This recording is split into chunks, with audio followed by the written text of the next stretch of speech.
I'm happy to report that CPD has identified and arrested the offender responsible for the tragic murder of Takiya Holmes.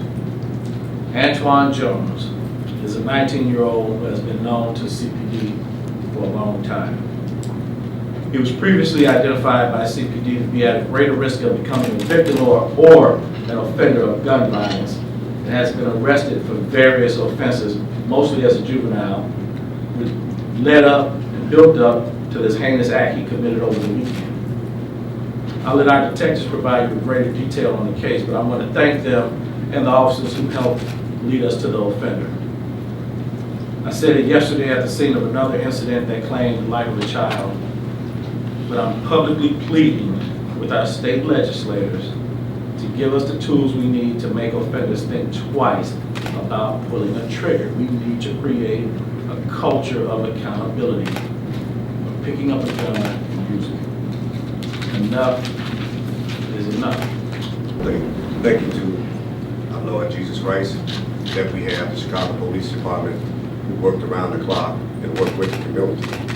What I did was basically set up a meeting with the Inglewood Political Task Force and United for Peace, Mr. Gator Bradley, to let's reach out to the community over there in Parkway Garden and talk with those gentlemen over there. And as we set that meeting up, we encouraged them, bridge the gap with the Chicago Police Department, give the Chicago Police Department the information that they need to make an arrest. And also, they were totally upset with what was happening over there, but at the same time, just because it was my relative, we will be working and reaching out to those on the west side to solve those cases on the west side with those homicides over there. We're starting a zero tolerance, and the only way we're going to stop this gun violence, bond with the Chicago Police Department and not hide any individual and let them know that we are going to put their face out there, going to put their name out there. That's what the community wanted, that's what the family wanted, and this is where we are today. Is there any indication that the suspect knew the victim? No, not at all. Andrew, yesterday we talked about the reward, and you were saying it's not, right that you guys have to put a bounty out there to get this kind of information. Did the reward play a factor in somebody coming forward?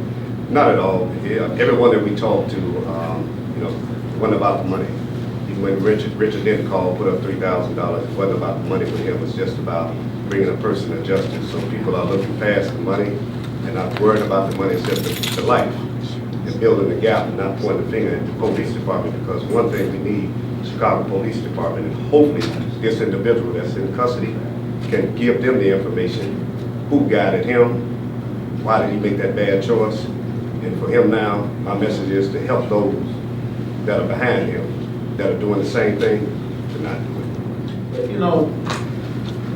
Look, I raised 3 kids in this city, and for any leader in this city to watch young kids have to suffer because we just don't hold people accountable is ridiculous. I know that in these impoverished neighborhoods, we have to do a better job of getting economic support, creating more job opportunities, better housing, and more mental health treatment. I get that. Those are long-term solutions. But right now, here today, we need to let them know, if you do this, we're going to hold you accountable. And we simply don't do that to the standard that we should. If a guy picks up a gun and pulls a trigger, that's not my job. That's just a choice he made. Now how he got there, I don't know. But I know this. Most of these guys know right from wrong. When I talk to them, the detectives talk to them, they'll tell you, I know that was wrong. But they still make the choice to do it. It's for these families, man, my heart goes out to them, because there's nothing you can say to them that would ease that pain. I can't imagine losing an 11-year-old child senselessly like this. But it's up to the leadership in this city and in this state to make sure we hold these guys accountable, because I'm telling you, and I don't know this because people have told me this. I know this because I've talked to them. They think the judicial system in Cook County is a joke. They just don't fear it. And until we create that mental accountability to them to not pick up a gun, we're going to continue to see this cycle of violence. And it's just silly. It is. It's silly on their part. But even more tragic is the leadership doesn't listen.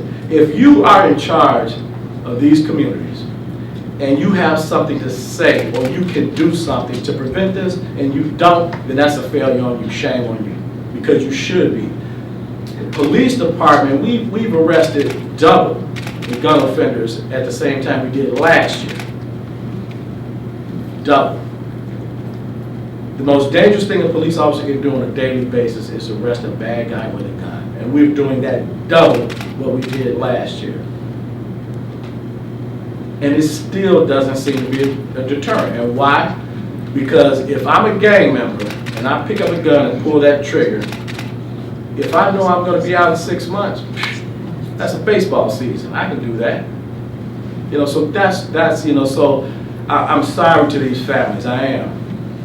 But we're trying. We're trying. Superintendent.